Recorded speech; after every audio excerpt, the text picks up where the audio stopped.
Hello students, momenta physics classes में आप सभी का स्वागत है। और आज का जो हमारा टॉपिक है वो है फ्रिक्शन, यानी कि हम लोग आज फ्रिक्शनल फोर्स पर डिस्कस करने वाले हैं।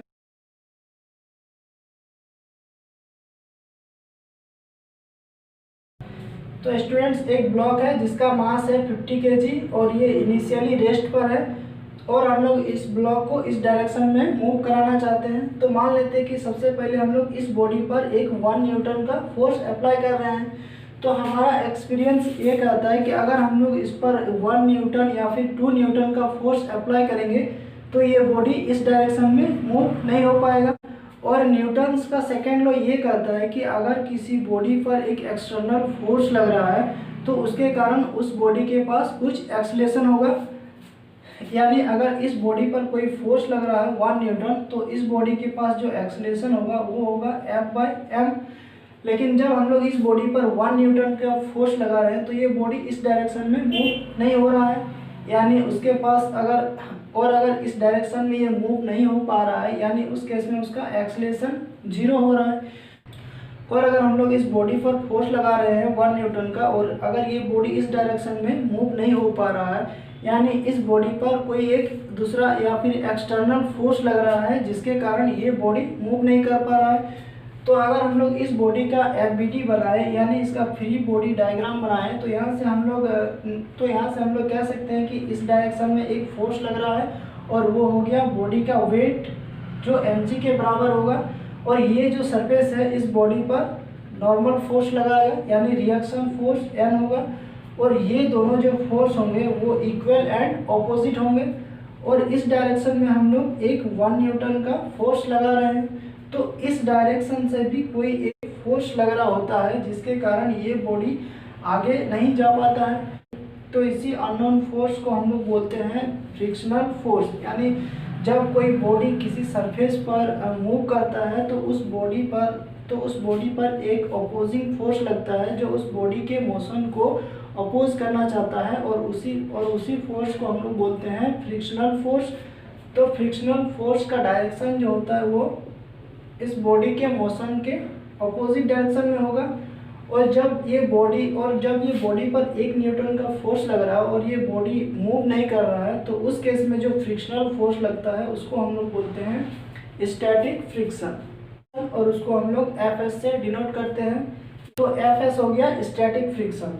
और स्टैटिक फ्रिक्शन उस केस में लगता है जब कोई बॉडी पर हम लोग फोर्स अप्लाई करते हैं और वो बॉडी रेस्ट पर ही रहता है। और स्टैटिक फ्रिक्शन जो है वो एक सेल्फ एडजस्टिंग फोर्स होता है, यानी कंडीशन के हिसाब से स्टैटिक फ्रिक्शन का वैल्यू चेंज होते रहता है। अगर हम लोग 1 न्यूटन के जगह पे अगर हम लोग फोर्स का मैग्नीट्यूड को बढ़ाएंगे, अब मान लेते हैं कि हम लोग इस बॉडी पर 2 न्यूटन का फोर्स अप्लाई कर रहे हैं और फिर भी ये बॉडी इस डायरेक्शन में मूव नहीं हो रहा है, यानी स्टैटिक फ्रिक्शन का वैल्यू क्या होगा, वो भी इंक्रीज होगा। जैसे जैसे हम लोग फोर्स को वेरी कराते जाएंगे, यानी फोर्स को इंक्रीज या डिक्रीज कराते जाएंगे, तो स्टैटिक फ्रिक्शन का वैल्यू भी इंक्रीज या डिक्रीज होता जाएगा। तो स्टैटिक फ्रिक्शन को डिफाइन किया जाता है static friction equal to mu S into N, जहाँ पर n equal to normal reaction force, और इसको हम लोग सिंपल कह सकते हैं कि नॉर्मल फोर्स। म्यू एस जो होता है इसको हम लोग बोलते हैं कोफिशिएंट ऑफ स्टैटिक फ्रिक्शन।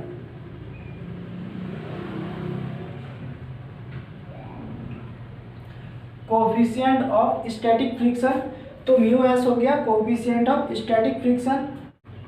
और कोफिशिएंट ऑफ स्टैटिक फ्रिक्शन जो होता है ये सरफेस के नेचर पर डिपेंड करता है, यानी जिस सरफेस पर कोई बॉडी मूव करता है उस सरफेस का नेचर कैसा है उसी पर म्यू एस का वैल्यू डिपेंड करता है। अब मान लेते हैं कि इस बॉडी पर हम लोग 1000 न्यूटन का फोर्स अप्लाई कर रहे हैं, तो जब इस बॉडी पर 1000 न्यूटन का फोर्स अप्लाई करेंगे तो डेफिनेटली ये बॉडी इस डायरेक्शन में मूव करने लगेगा, क्योंकि इस केस में जो फोर्स है ये बहुत ज़्यादा है या फिर बहुत बड़ा है। तो जब 1000 न्यूटन का फोर्स अप्लाई कर रहे हैं तो ये बॉडी इस डायरेक्शन में मूव कर रहा है, और मान लेते हैं कि उस बॉडी का वेलोसिटी भी हो जाता है। तो जब इस बॉडी पर 1000 न्यूटन का फोर्स अप्लाई हो रहे हैं तो ये बॉडी इस डायरेक्शन में मूव करने लगता है, और उस केस में जो इस बॉडी पर फ्रिक्शन लगता है उसको हम लोग बोलते हैं काइनेटिक फ्रिक्शन। तो हम लोग यहाँ से कह सकते हैं कि जब बॉडी पर बहुत ही ज़्यादा फोर्स लगता है, यानी अप्लाइड फोर्स जो है वो स्टैटिक फ्रिक्शन को ओवरकम कर जाता है, यानी अगर वो फोर्स स्टैटिक फ्रिक्शन से बहुत ज़्यादा होता है तो उस केस में बॉडी मूव करने लगता है।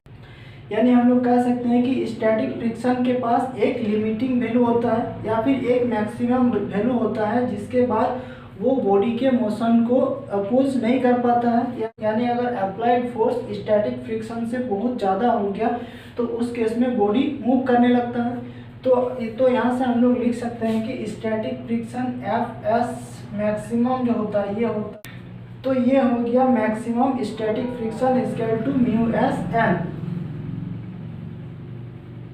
और ये उस कंडीशन पर अप्लाई होते हैं जब बॉडी रेस्ट पर रहता है।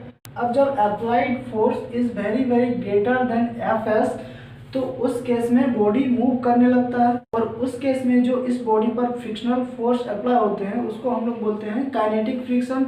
और काइनेटिक फ्रिक्शन का जो वैल्यू होता है वो भी म्यू के एन के बराबर होता है।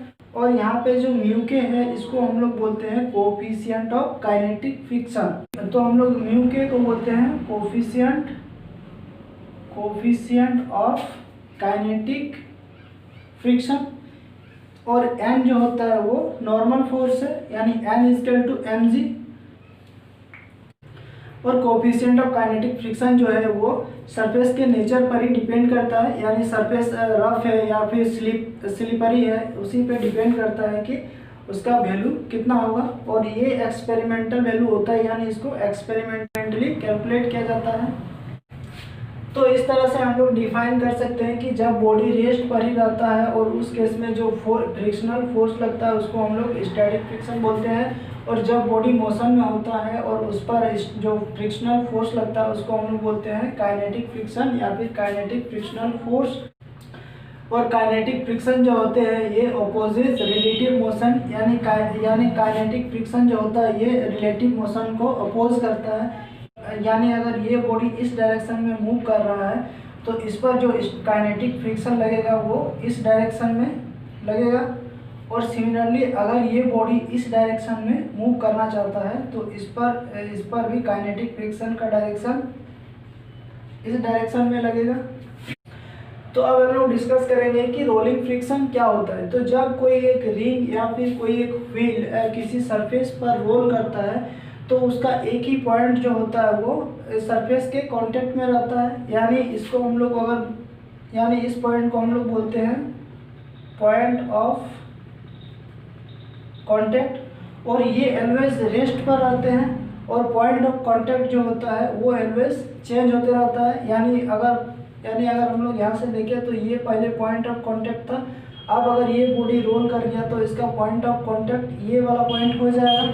तो इस तरह से पॉइंट ऑफ कांटेक्ट जो है वो चेंज होते रहता है और वो ऑलवेज रेस्ट पर रहता है। तो फिर ऐसा क्या रीज़न है कि इस पर फ्रिक्शन वर्क कर रहे हैं?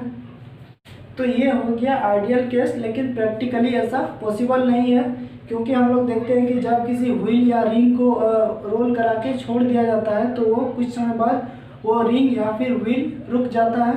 तो रोलिंग मोशन में फ्रिक्शन के लगने के पीछे जो रीज़न है वो ये है कि जब कोई बॉडी किसी सरफेस पर रोल कर रहा होता है तो उस मोमेंट पे या फिर उस इंस्टेंट पे बॉडी में या फिर सरफेस में कुछ डिफॉर्मेशन आ जाता है, जिससे फ्रिक्शन को लगने के लिए कुछ एरिया प्रोवाइड हो जाते हैं, या फिर फ्रिक्शन को लगने के लिए कुछ एरिया मिल जाता है जिससे फ्रिक्शन इस बॉडी पर वर्क करने लगता है, और इस तरह से रोलिंग मोशन में फ्रिक्शनल फोर्स अप्लाई होते हैं।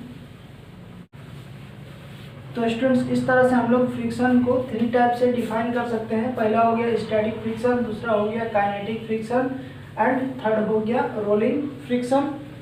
और स्टूडेंट्स फ्रिक्शन का जो रोल है हमारे डेली लाइफ में वो बहुत ही इम्पोर्टेंट है, क्योंकि हम लोग को चलने के लिए भी फ्रिक्शन की आवश्यकता पड़ती है, और फ्रिक्शन के बगैर हम लोग चलने में सक्षम नहीं है। और जितने भी सारे जैसे गाड़ी वगैरह किसी सड़क पर चलते हैं तो उसको भी व्हील को भी रोल करने के लिए फ्रिक्शनल फोर्सेस की आवश्यकता होती है। तो इस तरह से हम लोग और भी बहुत सारे एग्जांपल सोच सकते हैं जहाँ पर फ्रिक्शन का यूज़ होता है।